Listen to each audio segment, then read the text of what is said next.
बिस्मिल्लाहिर्रहमानिर्रहीम। अस्सलाम वालेकुम व्यूवर्स, की हाल है? उम्मीद है सारे ठीक होंगे। अल्लाह ताला सारिਆਂ ਨੂੰ ਆਪਣੇ ਘਰਾਂ 'ਚ ਖੁਸ਼ ਰੱਖੇ, ਆਬਾਦ ਰੱਖੇ, ਆਮੀਨ ਸੁਮਾ ਆਮੀਨ। ਜਿੱਤੇ व्यूवर्स ਅੱਜ ਤੁਹਾਡੇ ਲਈ ਬਹੁਤ ਹੀ ਮਜ਼ੇ ਦੀ ਤੇ ਯੂਨੀਕ ਜੀ ਰੈਸਪੀ ਲੈ ਕੇ ਆਏ ਹਾਂ। ਤੁਹਾਡੇ ਲਈ ਅੱਜ ਲੈ ਕੇ ਆਏ ਹਾਂ ਇੰਡੀਅਨ ਕੜਾਹੀ ਦੀ ਰੈਸਿਪੀ, ਇੰਡੀਅਨ ਕੜਾਈ ਗੋਸ਼ਤ। ਬਹੁਤ ਹੀ ਕਮ ਮਸਾਲਿਆਂ ਦੇ ਨਾਲ ਇਹਦੀ ਤਿਆਰੀ ਹੁੰਦੀ ਹੈ। ਚਲੋ ਦੇਖਦੇ ਹਾਂ ਆਪਾਂ ਇਹਨੂੰ ਕਿਸ ਤਰ੍ਹਾਂ ਬਣਾਇਆ। ਲੇਕਿਨ ਵੀਡੀਓ ਸ਼ੁਰੂ ਕਰਨ ਤੋਂ ਪਹਿਲੇ ਤੁਹਾਨੂੰ ਰਿਕੁਐਸਟ ਹੈ ਕਿ ਵੀਡੀਓ ਚੰਗੀ ਲੱਗੇ ਤਾਂ ਸਦਕਾ ਜਾਰੀਆ ਦੀ ਨੀਅਤ ਨਾਲ ਸ਼ੇਅਰ ਜ਼ਰੂਰ ਕਰ ਦਿਆ ਜੇ।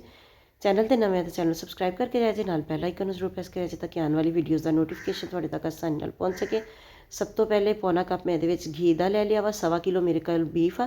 तुसीं इहनूं मटन च भी बना सकते हो, बीफ च भी बना सकते हो, जिहड़ा मर्जी गोश्त तुसीं इस्तेमाल कर सकते हो दोनों के विचों। ते 3 बड़े साइज़ के प्याज जिहड़े आ वो मैं चॉप करके ये शामिल कर दिते हैं। प्याज का थोड़ा जिहा आपां कलर चेंज करांगे, बहुत ज़्यादा कलर चेंज नहीं करना। तो प्याज का थोड़ा जो कलर चेंज हो गया तो ये आपां गोश्त जिहड़ा आपां धो के रखिया वा ਉਹਨੂੰ शामिल कर देंगे। फ्लेम फुल रहेगा ਇਹਦਾ। फ्लेम तुसीं ਇਹਦਾ मीडियम नहीं करना है, ना ही स्लो करना है, क्योंकि जे फ्लेम तुसीं स्लो करोगे तो गोश्त थोड़ा जल्दी गलेगा नहीं। फ्लेम तुसीं फुल रखना वा ਇਹਦਾ। तो जिनी देर तक गोश्त अपना गलदा पिया उन्नी देर तक आप दूसरे चुल्हे ते ਜਿਹੜਾ मसाला ये तैयार करना वा आप वो शामिल कर लेने आ। सॉरी उन्होंने बना के रख लेने। 1 चम्मच काली मिर्च का लिया वा, 1 चम्मच सफेद जीरा लिया वा, तो 3 चम्मच ये मैं ਜਿਹੜੇ ਆ धनिए के बीज पाए आ, सुक्का धनिया ਜਿਹੜਾ ਹੁੰਦਾ, तो 10-11 ये सुरख मिर्चा शामिल कर दी दियाँ। बहुत ज़्यादा मसाले आप ये नहीं पाने, ना कोई दारचीनी, ना कोई छोटी इलायची, ना वड्डी इलायची, कोई चीज़ नहीं शामिल करनी। इन्हों आप ड्राई रोस्ट करके तो फ्राई सॉरी उन्होंने ग्राइंड करके आप इस्तेमाल करांगे बाद में। ठंडा हो लो फिर उन्होंने ग्राइंड कर दें। उन्नी देर तक आप रफली चॉप किए हुए टमाटर शामिल कर देंगे। नाल तो टमाटरों का पानी खुश्क हो जाएगा, तो नाल हजे अपना गोश्त जो आप तकरीबन 50% इत्थे गलाना वा। फिर आप बाकी का प्रोसैस करना वा, ताकि आसानी के नाल कुकर तो बगैर अपना गोश्त जो वो गल सके। मसाले पीस लेने जोड़े आप ड्राई रोस्ट करके रखे सीगे। तो उस मसाले के विचों अद्धा मसाला जो ये शामिल कर देंगे बिस्मिल्लाहिर्रहमानिर्रहीम। तो बाकी का जो अद्धा मसाला वा उन्होंने आप बाद इस्तेमाल करांगे। वो किदों इस्तेमाल करना वो बाद दसांगे। तो ये मसाला आप ये शामिल कर दिता। तो ये लसन तो अदरक का पेस्ट शामिल कर देंगे, फ्रैश कुटिया होया। बिल्कुल बारीक पीस लो या मोटा मोटा चॉप कर लो, ये थोड़ी मर्जी है।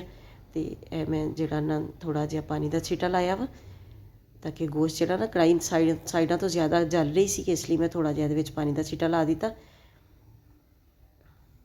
बहुत ही आसान रेसिपी है, बहुत ही घट मसाले ये इस्तेमाल होने हैं। तुसीं वीडियो नूं छड्ड के किते नहीं जाना, वीडियो नूं तुसीं फुल वॉच करना वा।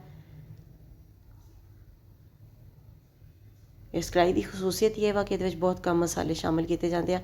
ये आप हल्दी शामिल कर दी है, तकरीबन पौना चम्मच हल्दी का शामिल किया वा मैं। हल्दी नूं थोड़ा जिहा मिक्स कर लांगे।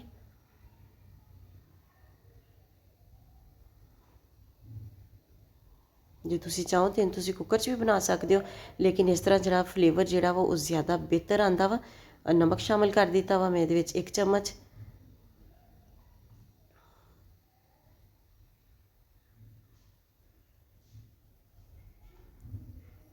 कम मसाले इसलिए शामिल किए जाते हैं कि मसालियां नालों ज़्यादा गोश्त का अपना ही फ्लेवर जोड़ा थानू आवे। तो इसलिए ये बहुत ही ज़बरदस्ती कढ़ाई बनती है। कोई ना बहुत ज़्यादा मसालियां का आपां नूं मसला हुंदा कि भी मसाले इकट्ठे करने ते भी पाने ये सिर्फ 3-4 सुके मसाले जोड़े खड़े मसाले मैं तुहानूं दिखाए ने वही ड्राई रोस्ट करके तो आप उन्होंने मोटे मोटे ग्राइंड करके शामिल कर दिता है। पानी शामिल कर दिता है। मैं तकरीबन 1 लीटर पानी लावांगी, क्योंकि इनू मैं इस तरीके नाल गला रही हाँ। जे तुसीं इहनूं कुकर च गलाना वा तो फिर तुसीं पानी का सिर्फ 1 गिलास ला के तो इनू तुसीं वेट ला दिओ तो बहुत जल्दी थोड़ा गोश्त जिहड़ा गल जाएगा। तो हुण आपां दही लिया वा, जिन्नी देर तक ये पक रहा वा। दही दे विच जिहड़ा बाकी दा मसाला सी अपने को पीसिया होया उहदे विच अच्छे तरीके दे नाल मिक्स कर लावांगे। तो यह देखो तकरीबन 50 मिनट बाद ना सारा पानी भी खुश्क हो गया। मीडियम फ्लेम ते मैं रखिया सी ते गोश्त भी जबरदस्त अपना गल गया वा। फ्लेम में स्लो करके आप दही के मसाला तैयार करके रखा वा वो ये शामिल करांगे। नमक वगैरह इत्थे तुसीं चैक कर लियो, क्योंकि आप सुरख मिर्च जी वैसे तो शामिल नहीं की। वो वड्डियां सुरख मिर्चां आप जिहड़ियां सुक्कियां होंदियां वही ग्राइंड करके पाइयां, लेकिन सुरख मिर्च का पाउडर शामिल नहीं किया। तुहाडे कोल सुरख मिर्चां इस तरह नहीं होण जे साबुत, तो तुहाडे कोल चिली फ्लेक्स होण तो तुसीं वो भी शामिल कर सकते हो, लेकिन थोड़ा जिहा उन्होंने ड्राई रोस्ट कर लिया ताकि मसालियां का जिहड़ा टेस्ट है वो ज़्यादा इनहेंस हो जाए। तो मैं मसाला जिहड़ा दही दे शामिल करके रखिया सी शामिल कर दिता। ये बुनाई भी कर ली है। देखो माशाल्लाह ज़बरदस्त जी बुनाई हो गई है। 8 तो 10 मिनट बुनाई करांगे। तो ये मैं सब्ज़ मिर्चां शामिल कर दी, कसूरी मेथी शामिल की, ਤੇ ਸਬਜ਼ ਧਨੀਆ ਸ਼ਾਮਲ ਕਰ ਦਿੱਤਾ ਤੇ ਥੋੜ੍ਹੀ ਦੇਰ ਵਾਸਤੇ ਇਹਨੂੰ ਲਿਡ ਲਾਵਾਂਗੇ, ਬਲਕਿ ਦਮ 'ਤੇ ਰੱਖਾਂਗੇ 5-7 ਮਿੰਟ ਵਾਸਤੇ, ਤਾਂ ਕਿ ਹੋਰ ਅੱਛਾ ਜਿਹਾ ਫਲੇਵਰ ਨਿਕਲ ਕੇ ਆਵੇ। ਫਿਰ ਇਹਨੂੰ ਆਪਾਂ ਕਰਦੇ ਹਾਂ ਡਿਸ਼ ਆਊਟ। ਤੇ ਦੇਖੋ ਮਾਸ਼ਾਅੱਲਾ ਜ਼ਬਰਦਸਤ ਜੀ ਇੰਡੀਅਨ ਕੜਾਈ ਆਪਣੀ ਤਿਆਰ ਆ। ਤੁਸੀਂ ਇਹਨੂੰ ਮਟਨ 'ਚ, ਬੀਫ 'ਚ, ਦੋਨਾਂ 'ਚੋਂ ਜਿਹੜਾ ਵੀ ਗੋਸ਼ਤ ਤੁਹਾਡੇ ਕੋਲ ਅਵੇਲੇਬਲ ਹੋਵੇ ਉਹਦੇ ਵਿੱਚ ਤੁਸੀਂ ਇਹਨੂੰ ਬਣਾ ਸਕਦੇ ਹੋ। ਬਹੁਤ ਹੀ ਮਜ਼ੇ ਦੀ ਬਣਦੀ ਹੈ। ਇਹਦੀ ਖਸੂਸੀਅਤ ਸਿਰਫ ਇਹ ਆ ਕਿ ਇਹਦੇ ਵਿੱਚ ਬਹੁਤ ਘੱਟ ਮਸਾਲੇ ਸ਼ਾਮਲ ਕੀਤੇ ਜਾਂਦੇ ਆ। ਵੀਡੀਓ ਚੰਗੀ ਲੱਗੇ ਤੇ ਲਾਈਕ ਤੇ ਸ਼ੇਅਰ ਜ਼ਰੂਰ ਕਰਿਆ ਜੇ। ਚੈਨਲ 'ਤੇ ਨਵੇਂ ਆ ਤਾਂ ਚੈਨਲ ਨੂੰ ਸਬਸਕ੍ਰਾਈਬ ਕਰਕੇ ਜਾਇਆ ਜੇ, ਨਾਲ ਬੈਲ ਆਈਕਨ ਨੂੰ ਜ਼ਰੂਰ ਪ੍ਰੈਸ ਕਰਿਆ ਜੇ, ਤਾਂ ਕਿ ਆਉਣ ਵਾਲੀ ਵੀਡੀਓਜ਼ ਦਾ ਨੋਟੀਫਿਕੇਸ਼ਨ ਤੁਹਾਡੇ ਤੱਕ ਆਸਾਨੀ ਨਾਲ ਪਹੁੰਚ ਸਕੇ।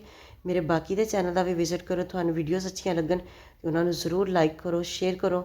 ਤੇ ਦੁਬਾਰਾ ਫਿਰ ਇਹੀ ਰਿਕੁਐਸਟ ਕਿ ਚੈਨਲ 'ਤੇ ਨਵੇਂ ਆ ਤਾਂ ਚੈਨਲ ਨੂੰ ਜ਼ਰੂਰ ਸਬਸਕ੍ਰਾਈਬ ਕਰੋ, ਤਾਂ ਕਿ ਆਉਣ ਵਾਲੀ ਵੀਡੀਓਜ਼ ਦਾ ਨੋਟੀਫਿਕੇਸ਼ਨ ਤੁਹਾਡੇ ਤੱਕ ਆਸਾਨੀ ਨਾਲ ਪਹੁੰਚ ਸਕੇ। ਮਿਲਦੇ ਕਿਸੇ ਨੈਕਸਟ ਵੀਡੀਓ 'ਚ, ਉਦੋਂ ਤੱਕ ਲਈ ਅੱਲਾ ਹਾਫਿਜ਼।